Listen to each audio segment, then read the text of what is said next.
Let's make some money off some singles. I'm going to share with you 10 examples in this video, that's 10 examples in this video of singles that I think will go up in price. Now, when it comes to singles, I want to talk about a couple of things first. So bear with me for a couple of minutes before we jump into the video on 10 singles that I think are solid investments in the coming months and years. So what actually makes a single expensive? Or what actually adds value to a single? Like, why are some singles worth $1 or 10 cents and some singles worth $1,000 plus, as a raw example? Well, for me, I think the equation has three parts to it.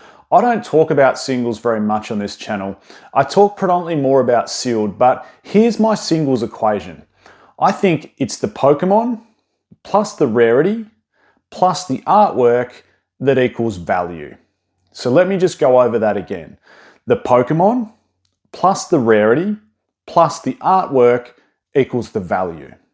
And probably the best way to describe that is with this diagram right here. So we have the same Pokemon. There are two Charizard examples on here. We have different rarities, however. The Phantasmal Flames Charizard that you see at the top, that takes no explanation. If you've been living under a rock, you have no idea what it is. But if you've been anywhere in and around the Pokemon hobby the last couple of months, this card is going absolutely crazy. It is the most sought after chase card right now, other than maybe the Gengar from Ascended Heroes. This is huge. And if you look at it, you go, the artwork is phenomenal. So let's talk a few things.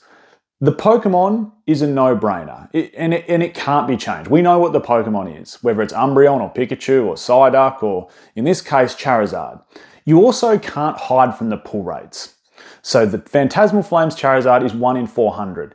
The artwork, however, is subjective, and that's the part where you get overall community sentiment towards a card. So maybe overall community sentiment is a better word for artwork, but that's essentially what artwork is. It's the overall community sentiment towards that card based off its artwork. So Phantasmal Flames Charizard, 1 in 400 pull rate, so 1 in 400 packs. The artwork is absolutely outstanding, and its current raw price is just over $800 US. To give you an example though, to show how important different features of this equation are, or is the Burning Shadows Charizard beneath it. So same Pokemon Charizard, different pull rates though. This is a very difficult chase card to pull.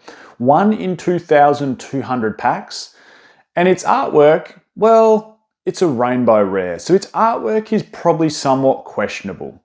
Current raw price, $488. What does this tell us? It actually tells us the same thing that the Gold Charizard from Phantasmal Flames tells us. That artwork is super important to the future price of a Pokemon card. Very important. And the same thing could be argued across the board for so many cards, right? It's like you look at a lot of Pokemon that are popular. You know, we talk about Dragonite, or we can talk about something like Rayquaza. And in Rayquaza's instance, there are plenty of nice looking Rayquaza artworks out there, but what's the one artwork that really stands out for people? It's that Gold Star Rayquaza from EX Deoxys. That is just absolutely stunning, and overall community sentiment towards that card is that it is the nicest Rayquaza artwork that we've seen. And it speaks volume in the price, doesn't it? So that's the equation when it comes to single. The Pokemon plus the rarity plus the artwork equals value. So if we put that equation into practice, we can start thinking about what are some good chase cards, or what are some good places we can park our money into with singles. Now, the other thing to keep in mind with singles is it's not like sealed. And this is why I predominantly talk about sealed, because when I think about investing, I want to think about continued gains. And that's what sealed will give you. Sealed is a deflationary asset. As time goes by, there's less and less sealed product on the market. Generally speaking, sealed product, yes, there's going to be dips, yes, there's going to be sideways movement, but the staircase generally trends up. Singles are a little bit more volatile, unless you may be investing in some of the super rare Wizards of the Coast or EX era slabs or super rare slabs. Generally speaking, it's hard to make money off them. And even if you are investing in those Wizards of the Coast slabs or EX era slabs in PSA 10s, like maybe some of the Gold Stars, you've got to go very hard, don't you? You've got to go all in. You might have to spend 10, 20, $50,000, $100,000 for the hope of doubling your money and getting, a $30,000, $50,000, $100,000 return, which is massive returns in that case. But you've got to go hard and all in, don't you? Whereas, I guess for most people, the general public, when it comes to investing in singles, you're sort of hoping maybe it'll double in price or maybe it'll go up, 30, 40%. So here's some examples I think that will see some good returns based on the equation that I've shared with you. The first one is Misty's Psyduck from Destined Rivals. Misty's Psyduck from Destined Rivals has a couple of fan favorites inside it. So when we talk about Pokemon, that includes any trainer that might be inside. So it's basically, how popular is the Pokemon or how popular is the trainer. In this case, you've got Psyduck and Misty in the card. Then we talk about rarity. In a lot of cases nowadays, rarity doesn't matter as much. People are just chasing cards, aren't they? And in this instance, the third part of the equation, the artwork, this is a very, very good looking artwork. Misty's Psyduck from Destined Rivals is currently $58. If I compare it to something like Starmie from Astral Radiance, the Starmie V, which has Starmie and Misty in it, that's currently going for around $100. So I think in the future, Misty's Psyduck will probably push up somewhere around that price. So I think this is a good opportunity. I'm not saying tomorrow, I'm not saying in the next couple of weeks, but maybe in the next few years, particularly once Destined Rivals hops out of rotation, this is a good opportunity to double your money.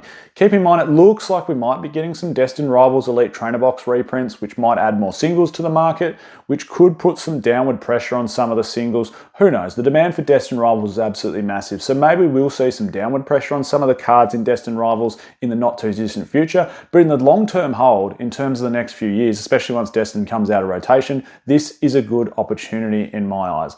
Second one on my list is Umbreon Master Ball Holo from Prismatic Evolutions, currently going for $52. Quite a reasonably priced card. It was holding a much stronger price than that for a long period of time. And same thing, it's like Prismatic just keeps getting hit with supply. But once that supply stops, a lot of Prismatic Evolutions cards will go back up in price.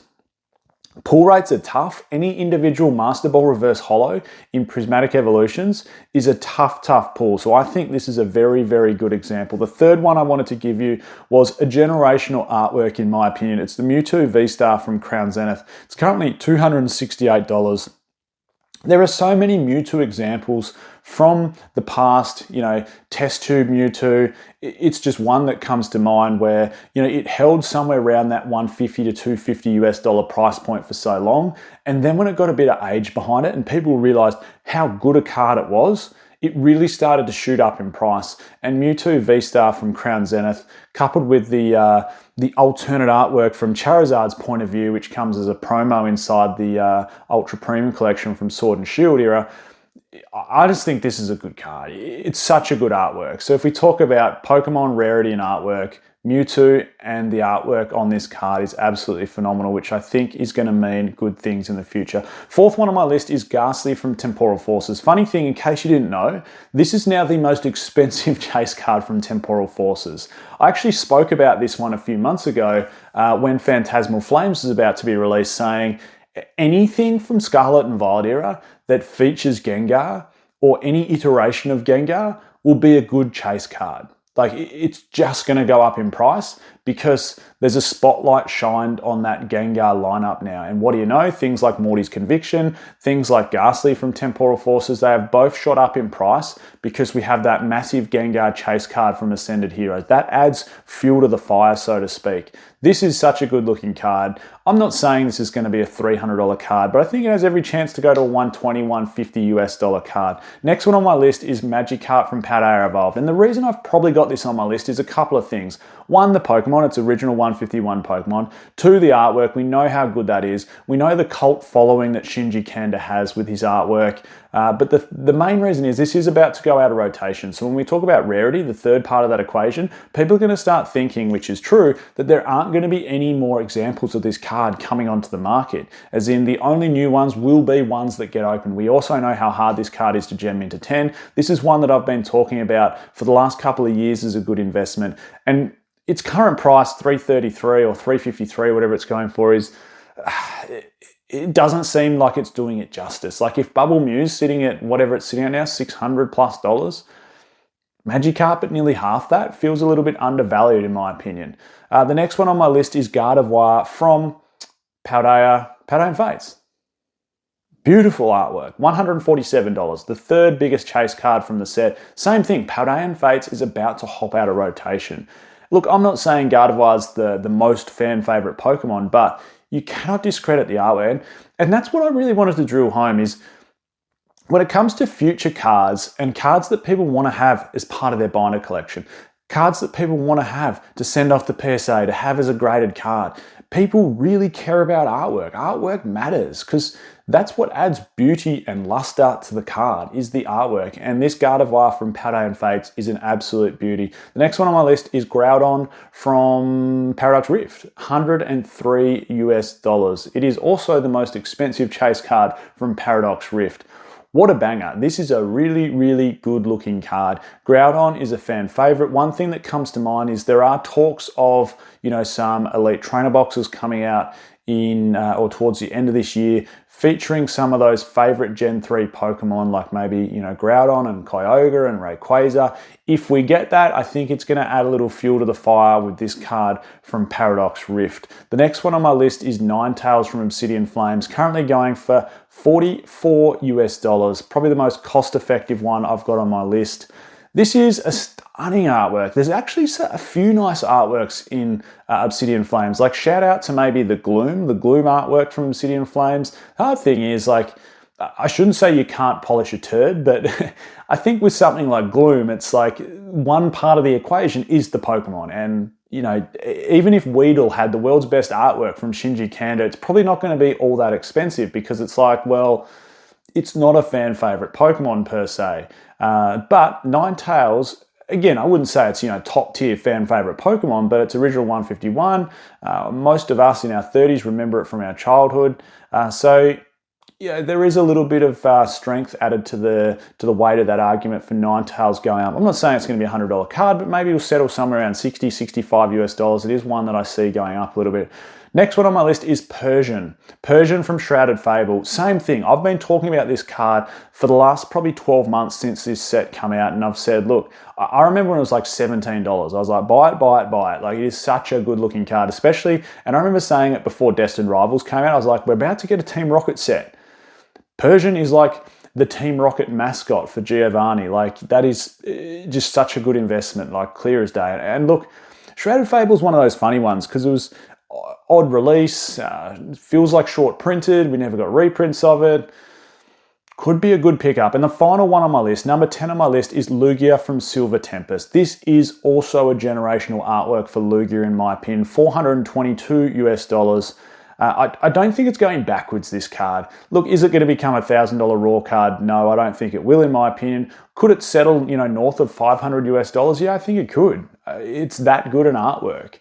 Well, there you go. There is the 10 singles that I've chosen. Before we round out the video, I did want to give a shout out to today's video sponsor, which is Collectr. Collectr absolutely kills it. There's no better spot to track your investment portfolio. You can put all your singles, all your sealed inside there. It is so good. The data that it shows, particularly as a pro user, how far you can go back in time, how you can look at the market data on all singles and sealed, how you can track your inventory, see how many percentage gains you've got. Like, they just kill it. It is the best spot. There'll be a link in the description to download that app if you don't have it.